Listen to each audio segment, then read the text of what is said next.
Guys, welcome to our channel. আমি চলে এসেছি আরেকটা নতুন ভিডিও নিয়ে।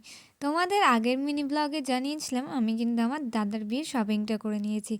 আর আজ হচ্ছে গিয়ে আমার দাদার বিয়ের আগের দিন, অর্থাৎ 9 তারিখ। তাই সকাল সকাল আমরা কিন্তু চলে এসেছিলাম দাদার বাড়ি। আর গিয়ে কিন্তু যেটা হয় বিয়ের আগের দিন অধিবাস, তাই সবাই কিন্তু ওটার জন্যই রেডি হয়ে নিয়েছিল। আর গান বাজছিল, এদিকে কিন্তু আমরা সবাই নাচছিলাম আনন্দে। কিন্তু আমি পরে নিয়েছিলাম নাইট ড্রেস, কারণ ওখানে ছিল কিন্তু ভীষণ ঠান্ডা। তোমাদের যে অধিবাসটা হবে তার একটু প্যান্ডেলটাও দেখিয়ে নিলাম তোমাদের। আর এখানে কিন্তু যেহেতু বিয়ে মেয়ের বাড়ি হবে আর রিসেপশন ছেলের বাড়ি হয়, তো তাই রিসেপশনটা হবে কিন্তু আমাদের একটা লজ ভাড়া করা হয়েছে।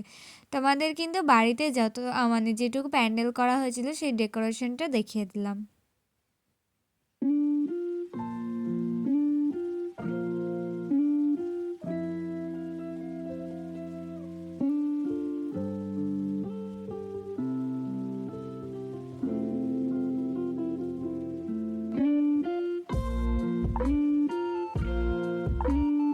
দাদা বাড়িটা যেহেতু গোবরডাঙ্গায়, তাই জন্য কিন্তু ওখানে বেশ ভালোই ঠান্ডা পড়েছিল, তাই কিন্তু সবাই বেশ সোয়েটার পরেই দাঁড়িয়েছিল।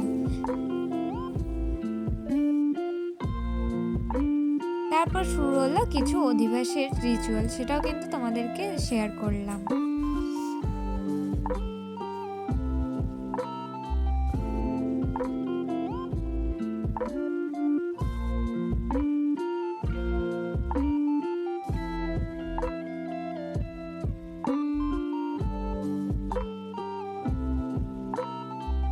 তারপরে এখানে আমি পরিয়ে দিচ্ছিলাম কিন্তু মাকে একটু মেহেন্দি, কারণ মা যেহেতু কাজ করে তাই আমি তো আগে দিয়ে পরে নিয়েছিলাম, মাকে কিন্তু সেদিন গিয়ে রাতে বসে মেহেন্দি পরাচ্ছিলাম। আর আমার দিদি আর দাদা গেছিল হচ্ছে গিয়ে জামা কিনতে, মানে দাদার জামাটা টেলার থেকে নিয়ে আসতে। তো গাইস, আজকের ভিডিওটা এই পর্যন্তই ছিল। পরের ভিডিও দেখার জন্য চ্যানেলটাকে সাবস্ক্রাইব করো। বাই।